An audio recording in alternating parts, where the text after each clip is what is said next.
The only sentence I ever heard him say was, "It's going to be an hour and a half before I'm in Romford, Matilda. If you're going to have a bath now."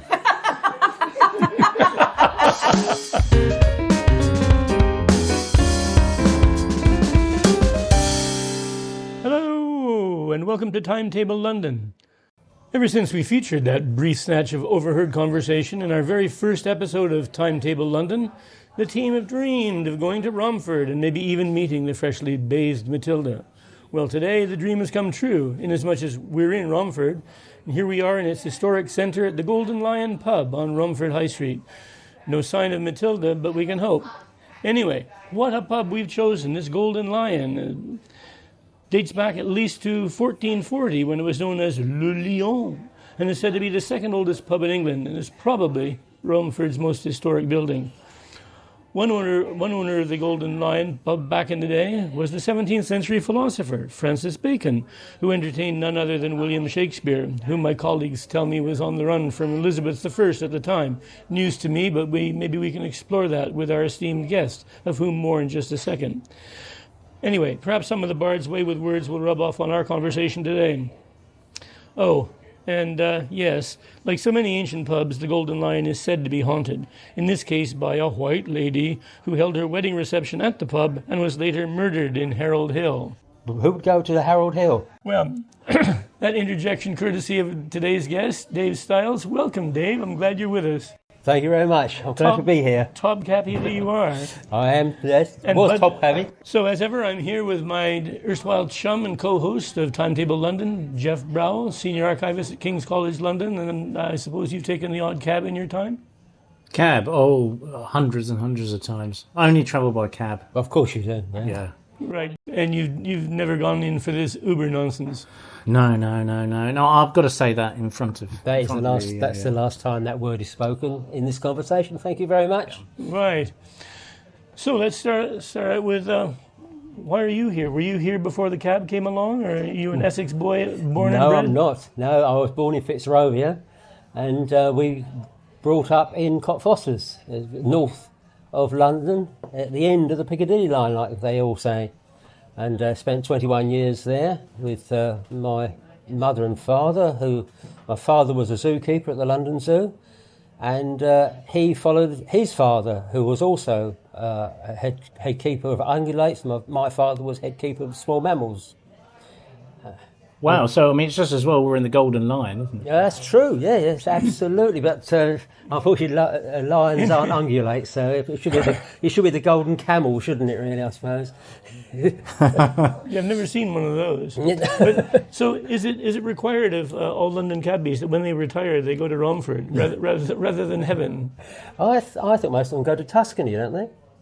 Do they? Yeah, I think most of them retire to somewhere like Tuscany or Capri, maybe.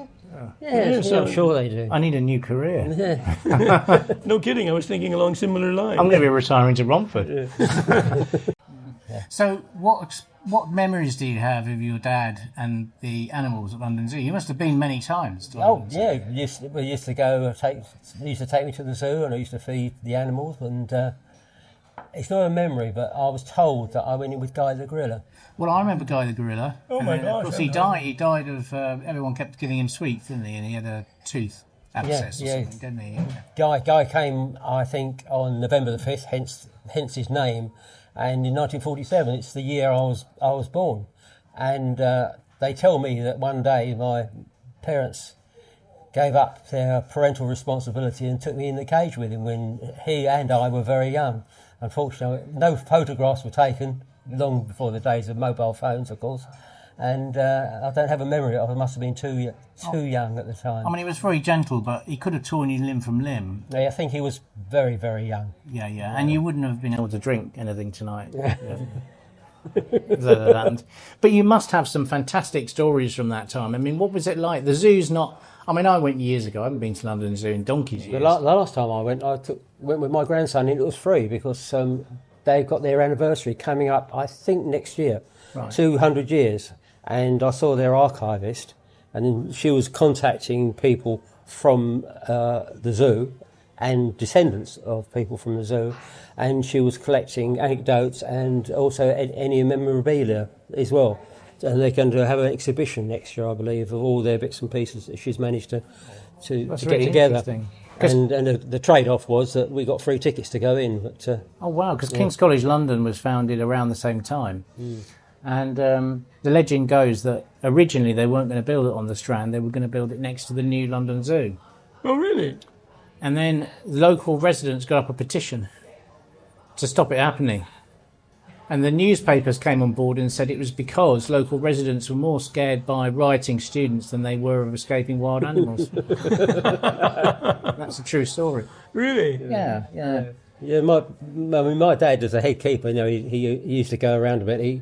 He often used to appear on the television. So when you saw one arm holding an animal, often that arm is my father's arm holding the animal. And no, he's not the guy with the elephant at Blue Peter either. No, he always had the smaller animals. Well, Animal Magic, that was what's his Yeah, name? I think that was Johnny one of them. Morris. Yes. I met Desmond Morris, is it? Desmond Morris, the one after him? I met him once, but not Johnny Morris. Yeah. Yeah. You remember Goldie the Eagle? Gold of the Eagle. Yeah, that was big. That was big in the 1960s, wasn't That's it? right, 69 Yeah, or something, wasn't it? yeah. They used to have quite a few animals escape. My favourite anecdote from my father was that the head of the zoo, of the lions, hence this pub again, wasn't a stranger to drink. And after the zoo closed, he used to call his mates in and they used to sink a dram or two. And one of the other keepers was going home and he heard grunts. Oh, Bill, push it. And he put his head round the door of this house. My God. Wait for it, yeah. And What are you doing? anyone who's been to the London Zoo in the 60s, 70s and even the 80s might remember this. The zoo had the lions on a platform. So you could see from the other side of the room, you could see them.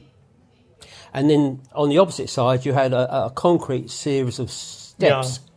And for some inexplicable reason, that the public used to always want to eat their sandwiches in there, maybe because it was always raining, and it absolutely stunk of cats. Anyway, one of the lions suffered from severe arthritis. It was very old, lost most of its teeth, and it could hardly move. And in their drunkenness, the head keeper decided it might be a good idea if his friend actually was introduced to said lion. Opened the door. With that, the lion, who's hardly can walk, starts to slide out of the cage from this platform. And the two of them were with their backs to the cage, with a lion on their backs, trying to push the lion, which is just laying inert, wondering what's going on, back onto the platform and to close the cage door. Wow. Yeah. And I suppose they weren't in any danger because they didn't have any teeth. They had no teeth. I wouldn't have opened the door otherwise. I mean, if it was a younger lion, it would have been often you would be talking about not Golden the Eagle, but Golden the Lion running around London with everyone looking for it. So did your dad, when he came home each evening, did he smell of... No, because he didn't. No, he wasn't one of the lions. No, he didn't. No. No. What was his bit again? What was his keeper off?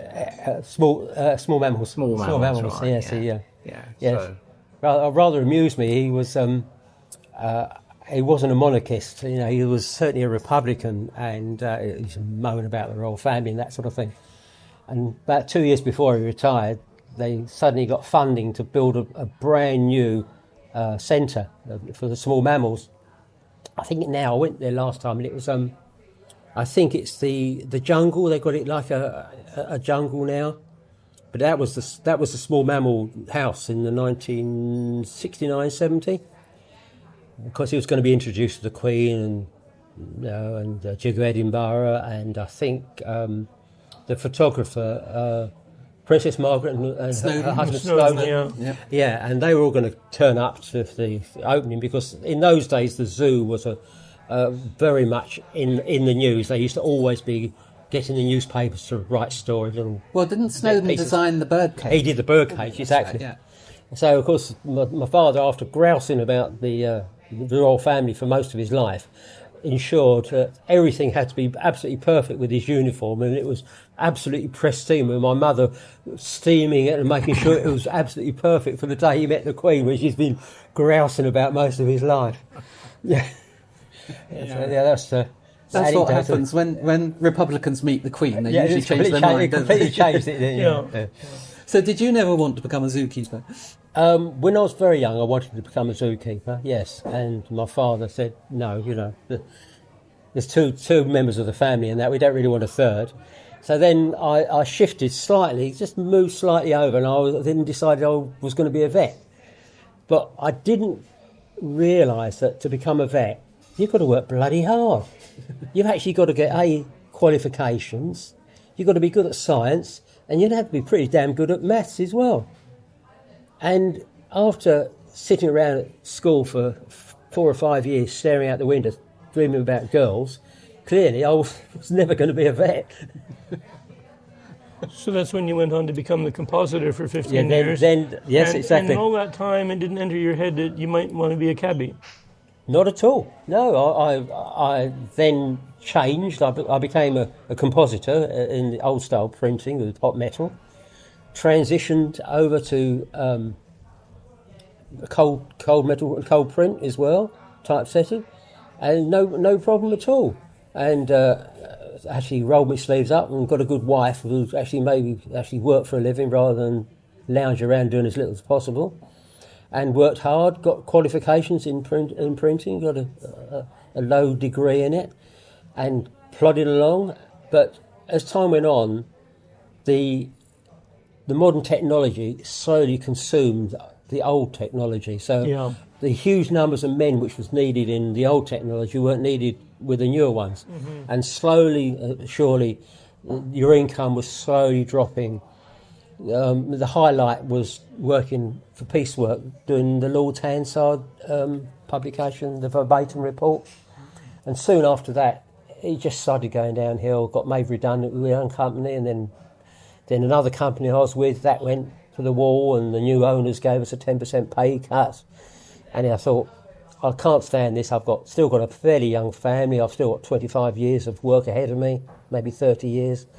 I'm going to have to look at something else. And it was a eureka moment. I was actually sitting in the bath. I actually remember that to this day. I was sitting in the bath and thinking, what shall I do? And for some inexplicable reason, becoming a cab driver who, I don't think I'd ever been in a cab more than once in my life, suddenly thought, that's a damn good idea. That can't be too bad. It must be pretty easy to be a cab driver. And wrote off and got my welcome pack, what was expected of me, what I had to do, and I was on the long, arduous road to become a cab driver. When was this? This was 1992. I got my welcome pack. Then I was given, at the same time, you were given an appointment for the talk about what's expected of you and how the knowledge works. So I attended that. And they had changed it. We had at that time, I think it was John Major had taken over, and they had about 3 million people out of work. So every damn person wanted to become a cab driver. So they used to change the knowledge from time to time, depending on the number of entrants. So this time they suddenly realised they had thousands and thousands of people who legitimately could apply. How were they going to test them? So I thought, well, the best way is we'll just pat you all on the head and tell you to come back 56 days later with a certain amount of knowledge for London. You think, really? So off I went. About 2 or 3 days later, my father died. He'd been ill in hospital.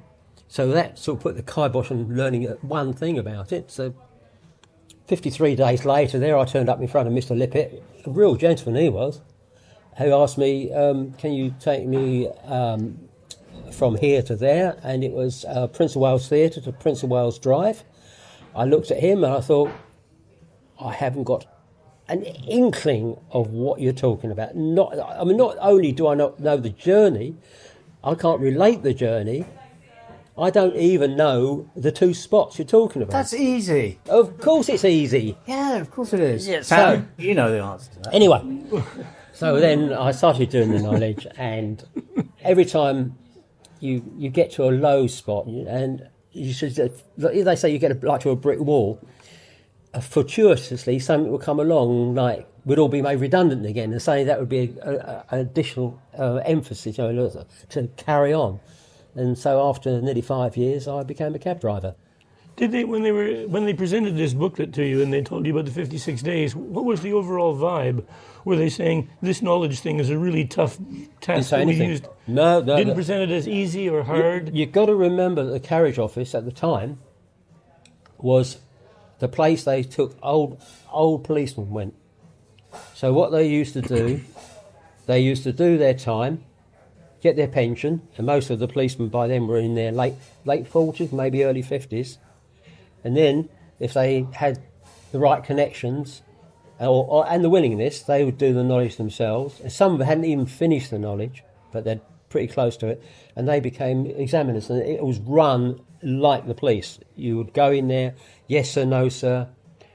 You never ever addressed them by name, never. But they didn't do the knowledge themselves. Yes, they did. Oh, they did. They did okay. They did the knowledge themselves. But when towards the end, when you're getting really good at it, you can pick up certain things, and suddenly you realise that you're actually better than the examiner.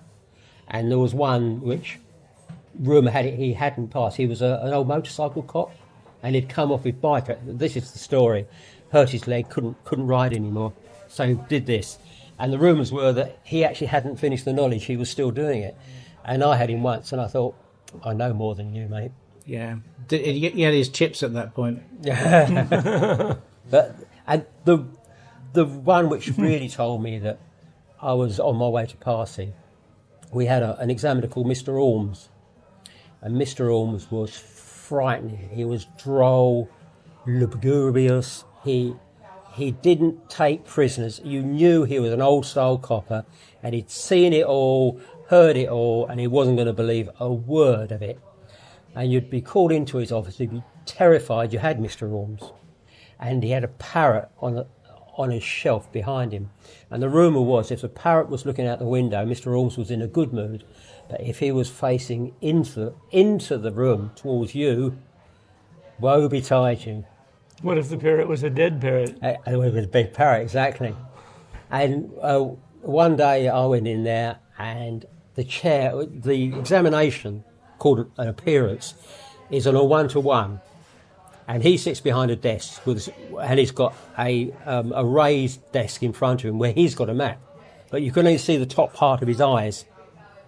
And you're sitting, a bit like Mastermind, on a chair in the middle of the room. And he will just say two places, and you've got to identify those two places. If you manage to do that, then you're allowed to call what they call the run between those two places. And you've got to do it without hesitation, deviation. And you've got to also make sure you drop the customer off on the right side of the road. They're not supposed to be running across the road once you got there. Anyway, I walked into the office once, Mr. Ormes was there, and the chair was on the other side of the room. Like a fool, I started to pick up the chair. And he looked at me and he said, "Excuse me, Mr. Stiles, do you work for Pickford's?" I thought, well, that's a good start to my appearance today. That's not going to go very far.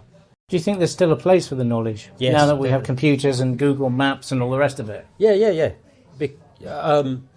I've been asked this hundreds of times, and the answer I always give is, take me from Pall Mall, a club in Pall Mall, and there's numerous clubs along Pall Mall, and take me to, say, the stage door at Victoria Station.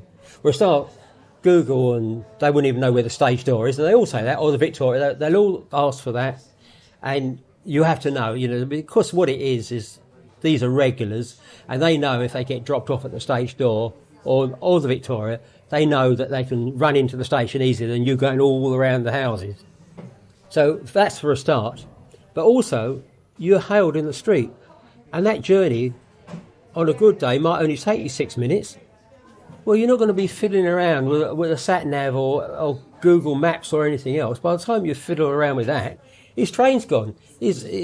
he's off. He's trained to serve it and has disappeared, and the wife's wondering why he hasn't turned up for his supper. So yes, definitely. Hi, this is Tam McDonald, your host. If you're enjoying Timetable London, then please tell your friends about us by sending them a link to the show, giving us a mention on social media, or even by, or especially by, chatting about us in the pub. Timetable London, for everything you love about the world's greatest city.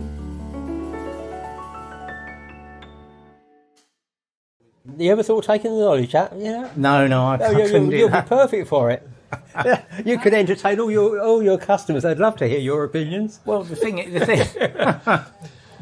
Speaking of which, this is a great opportunity for us to let our viewers know, our podcast listeners know, that our esteemed guest today has written a book called "Everyone is Entitled to Their Opinion," with "their" crossed out and substituted with the word "my." This may not resonate with a lot of people that say this doesn't sound like any cabbies I've ever known. But the subheading is "A Journey Around a Cabbie's Capital," and available at all good bookshops or on Amazon. No, Amazon. Amazon. Mr. Amazon would be only too pleased to supply a copy of that, both either in a digital form or you can also have it in printed form. Right. And was there such a catharsis in writing this book? Do you feel that you've satisfied the beast? That you've job done? Well, that started me off then. I wrote that, which is a memoir of doing the knowledge, and little anecdotes about London, people I've met, and other little bits of information, bits of trivia about London, and then started me writing. So now I've started writing novels as well. My first one's On the Meter, that's available in Amazon again, which is about meters actually, and spies. So a little insight into that one. And I'm now writing my second one. Is it a sequel? Is it the same Yes, spy? it's is it the same taxi driver? They solve things. Spy. He's identified. Yes, there's four characters which sort out things, solve things. You've got two cab drivers, a journalist, and a young policeman. So it's not Tinker Tailor Soldier Spy. It's policeman, journalist, and two taxi grumpy drivers. taxi grumps. Yeah. But with the knowledge, how far out are you supposed to go? I mean, do you come as far as Romford? You've got to know. It's 6 miles from the centre. 6 miles from Charing Cross. Right. The statue of Charles I, and that comes from the time of when we had a wall around London, and it was regarded. It went beyond the 6 miles; it was getting too dangerous. So it comes from. It's believed to come from that idea that, because it's very old. The London cab trade was licensed by Oliver Cromwell. So that's how old it is, and so a lot of the traditions come from that. But the knowledge itself started after the Great Exhibition. So the Great Exhibition, if one of you can tell me what date it is. 1851. Thank you very much.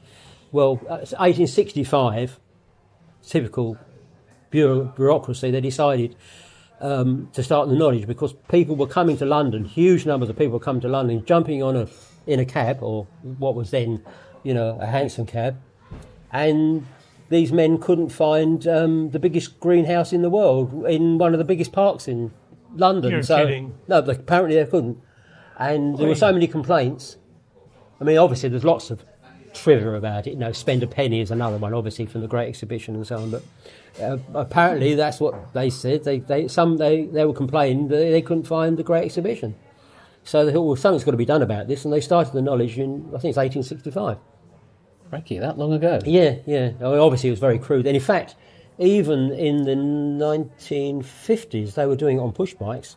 I wouldn't have liked to have done it on a push bike. So your original question about the 6 miles, I've got my doubts whether he went out that far. I mean, you'd have been a pretty fit guy to cycle 6 miles out. Or maybe they didn't have to learn so many routes. So are there other ones around the world, or is it pretty much unique? Others have tried, apparently, but none of them have got the high standards. It's said that around the world, most people become cab drivers as an interim job to become something else. You do that while you're studying to become a doctor or a dentist or something else. But in London, it's the other way around.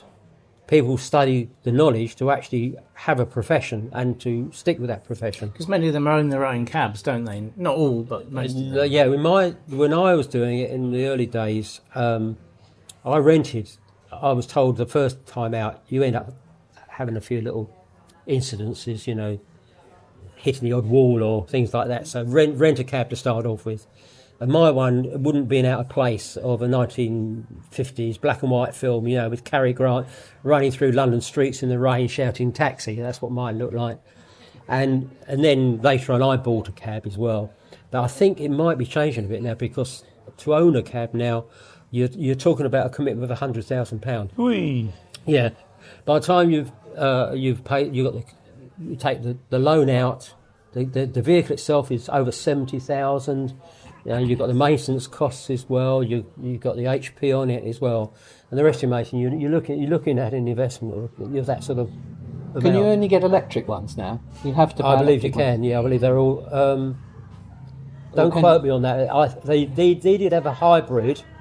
Right. Yeah. I think that is still hybrid. I think yes, it is. I think I might be wrong on this one, but I think what it does is that it runs a petrol engine, but the vehicle is propelled by electricity. Yeah. So that's how it works. So it's a small petrol engine in it, producing the power. So do you remember your first fare?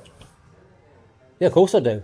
Yeah, everyone remember, and it's free. If anyone wants to get in a cab, you might get it free. What, the first one is always free? It's a tradition. It's for luck. Okay. The first one is always free. So who was that? So I got this cab off of Frank. It was his old cab, and he was getting another one. So out I go. I'm in East London, and I'm driving around for an hour and didn't see anyone, no bus. I'm probably going in completely the wrong places, and if anyone had stuck their hand up, I probably didn't see, because I'm worried about crashing the cab and everything else. So I'm driving around East London, and then slowly worked my way into the city. And I thought, oh God, I've got to go to the toilet. So I went into Smithfield Market, and there's a toilet in that circular bit in the middle of Smithfield. I don't know if the toilet is still there. And in those days, you actually could park your cab for 5 minutes to spend a penny. They tell me now that the warden just hangs around, just waiting to nick you. But in those days, you could run in there and go to the toilet. So in I go, come out, and there was a nurse standing by my cab. I thought, butterflies. Right. And so we're at the back of Barts. So she's obviously come out of Barts. And she asked for Moorfields Eye Hospital. Off we go. So drove off, and we almost got there. And I realised I hadn't turned the meter on anyway. So it's a mistake. Even seasoned cab drivers will do. It's, you know, you do it by instinct, but sometimes you just forget, something distracts you. So I put it on. Anyway, when we got there, I explained, you know, the first job's free and so on, and just for luck. And so I thought, I better ask her, you know, how did I do? She clearly did this regularly. She obviously was a nurse which ran between the two hospitals, and I said, well, what did you think about the route I took, you know, tentatively? And she said, it was all right. So much for that boost of confidence. So when you first started, you started what, in the mid-90s, early 90s? Yes, 97. 90s? No, 96, 97, yes. 96, 97. So there must have been seasoned cab drivers then who started, say they'd been doing it for 40 years. Oh, easy, yeah, a lot of them. Yeah, so what would that take us back to? So did any of them take you under their wing, and did you... Or is it very much a lonely thing? I always imagine it's being quite a lonely thing. Very lonely, yeah. Yeah. They used to take you under your wing while you're doing the knowledge. You get 3 cups of tea, or you get some of them and say, oh, the game's dead, mate. You don't want to bother that one, you know. But in general, they used to sort of look after you a bit when you were doing the knowledge. They didn't say, like, I had Mr. Churchill in the car once, or they had Mr. Attlee in the car. I've never heard that. Nothing like that, no. Yeah, an empty taxi drew up, Mr. Attlee got out. So go on. No, go on. Sorry. Go on. Do you still use those green huts where you can stop off and have a cup of tea? I'm glad you brought that up, Chris. They are celebrating their 150th anniversary this very year, in February of this year. What? So they've just They've just had it. They've just had it. Oh, and much as I can remember, Captain Armstrong was the editor of the Globe newspaper, and he sent his manservant out to get him a cab because he wanted to go to work one evening. And his manservant came back absolutely soaking, saying the only cab drivers around are in the bar down the road, and quite honestly, sir, I wouldn't put you in that cab. He thought there must be a better way, because they were all sitting on these cabs, and of course there's no shelter on the old-fashioned Hansom cabs. So where would you go? Well, of course you'd go into an inn, wouldn't you? You know, that's where you go. What would you do when you get into an inn? Well, you're not going to be sipping water all night, are you? So he thought there must be a way, and of course the Temperance Society was quite strong at the day. So he started talking to a few friends and started running a bit in his paper. And he got the Earl of Shaftesbury on board, who was an old man at the time. And they started the cabin shelters. And they opened, as I say, in February of 1875, they opened the first shelter. It was very basic. And it grew from there, and eventually there were 61 of them dotted around London. Slowly but surely, these shelters have gone, with road widening, as we've discussed, bombs blowing them up. In fact, one of the old boys I heard once said they went in the shelter during an air raid, and a bomb blew up and landed near them. The cabs were all destroyed, and the shelter still stood there, and they were just standing there with their cups of tea. So they're obviously well made. Yeah. They are quite small. If you ever go into one, you're not allowed. Actually, unless you're a cabbie, you're not supposed to go in. But if you could probably put your head round the door, they're the size of a garden shed. And the reasoning behind that was they couldn't be bigger than a cart. So they're based on the size of a large dray cart. One end you've got the cook, and the other end you've got, really all it is two benches, a table in the middle, and you can sort of lift things up so you can get round each other as well. Very reasonably priced.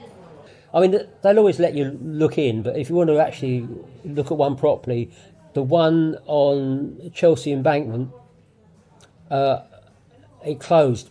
Again, we're back to moaning about London.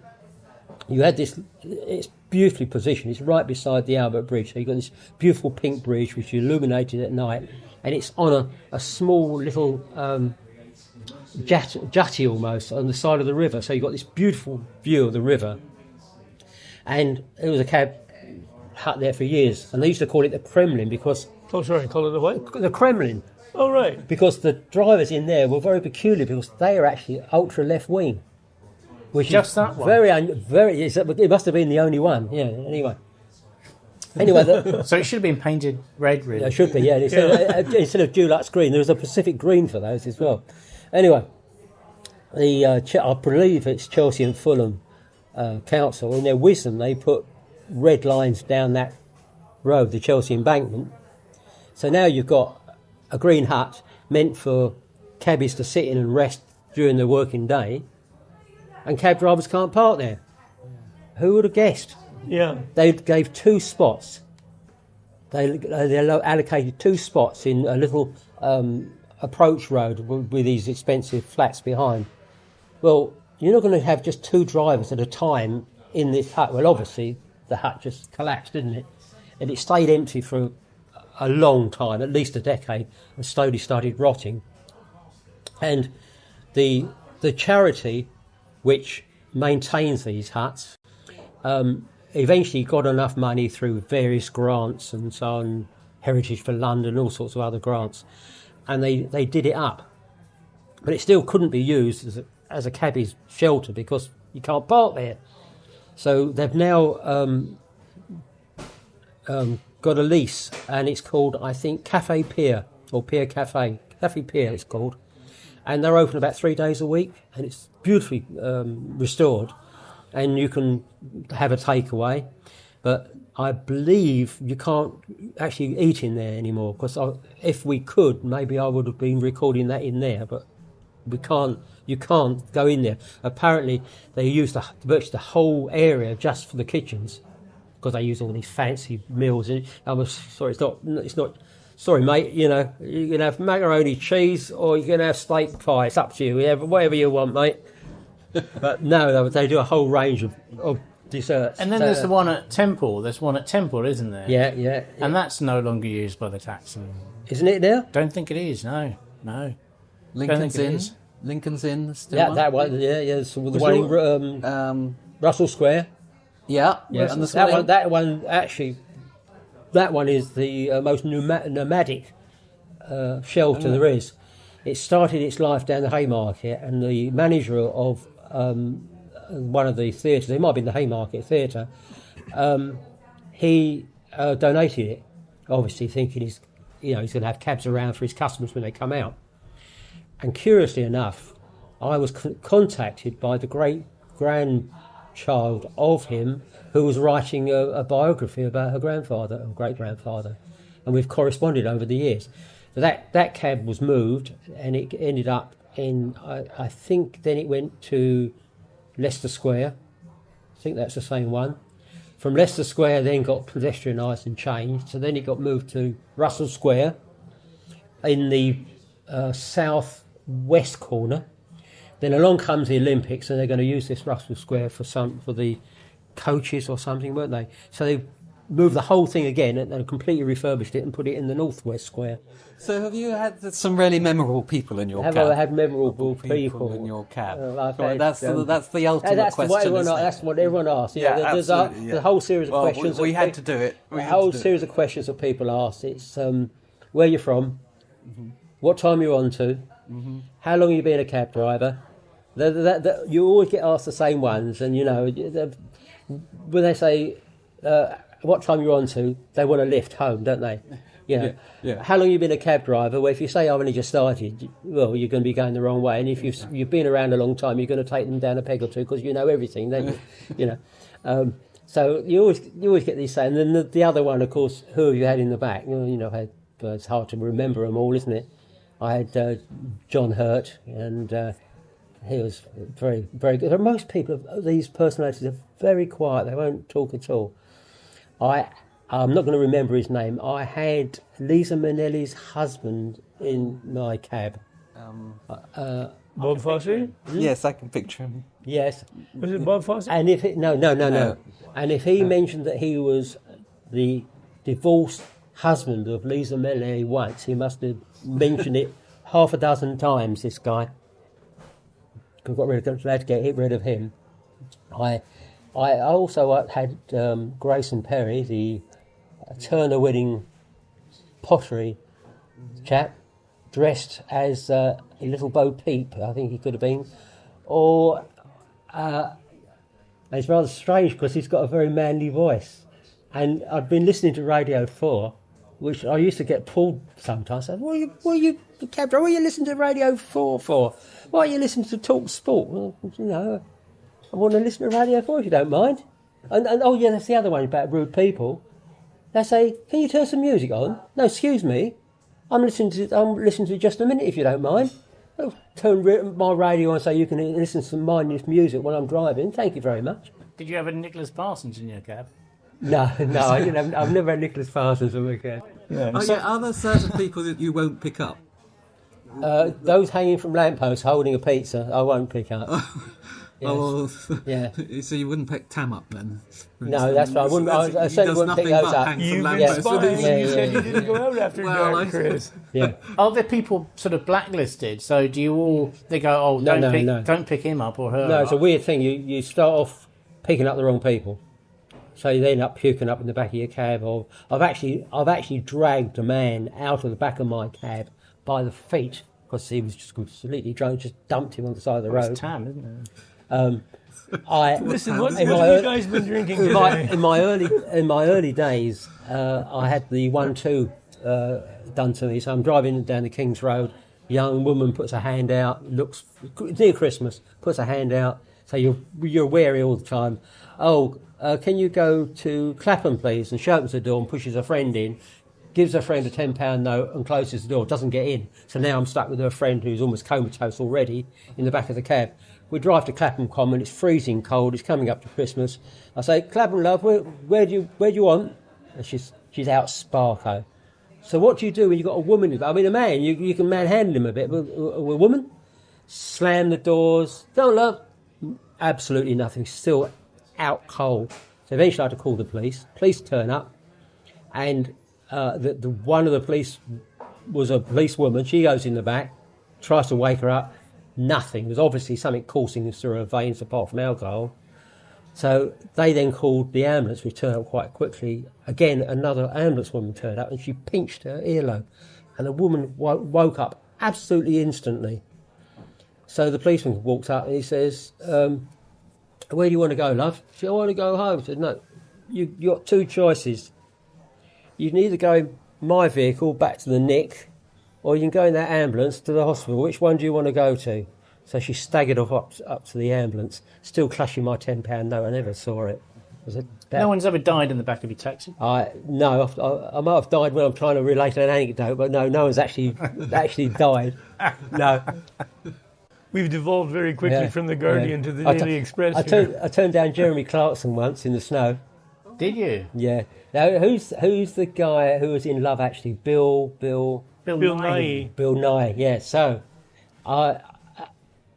after a few years, and then I was doing the blog, I got contacted by radio taxis, and I became like their editor, doing their online magazine. So that's what I had. And one of the perks I got with this, I could be on their radio circuit. So let me be on their radio circuit.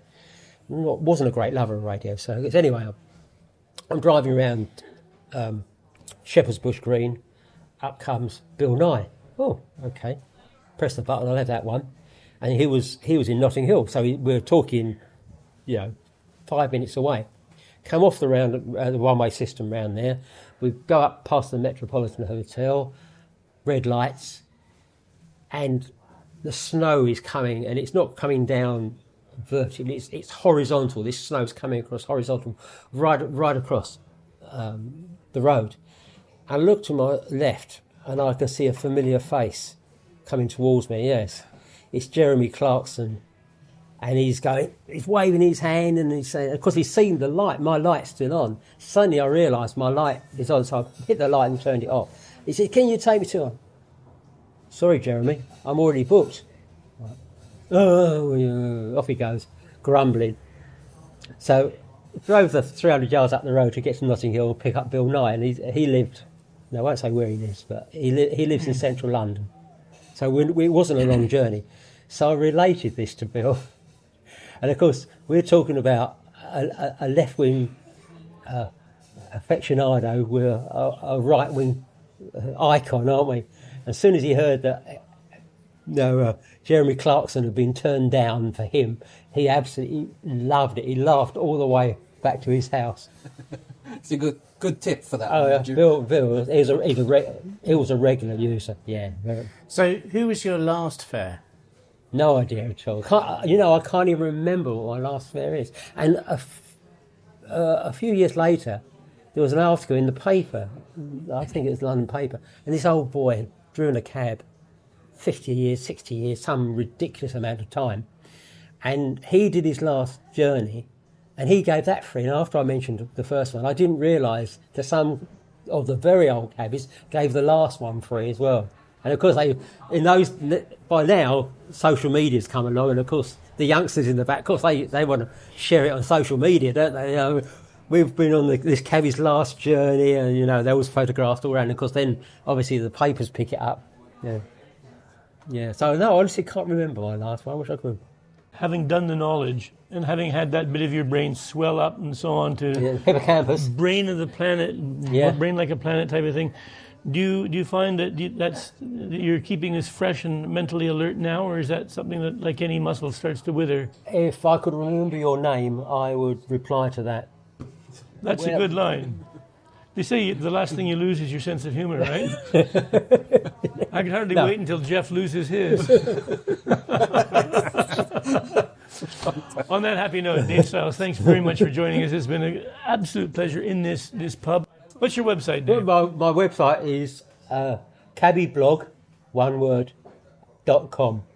It's not Top Cabbie Blog. No, it's cabbieblog. Cabbieblog.com. It's as easy as that, yeah.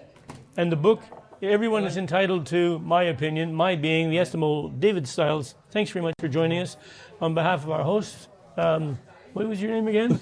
I can't Christopher remember. Wynn, Jeff Browell, and Timetable London. We look forward to hearing from you and talking to you again. It's been a pleasure. Thanks for Cheers. inviting me. Thank you very much. Cheers.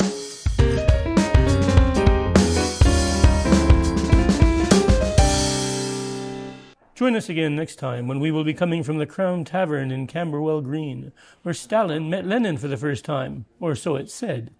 Someone who might be able to tell us more about that is our guest historian and author, Giles Milton, whose latest book, The Stalin Affair, tells of a remarkable true story of the Allies' secret mission to wartime Moscow.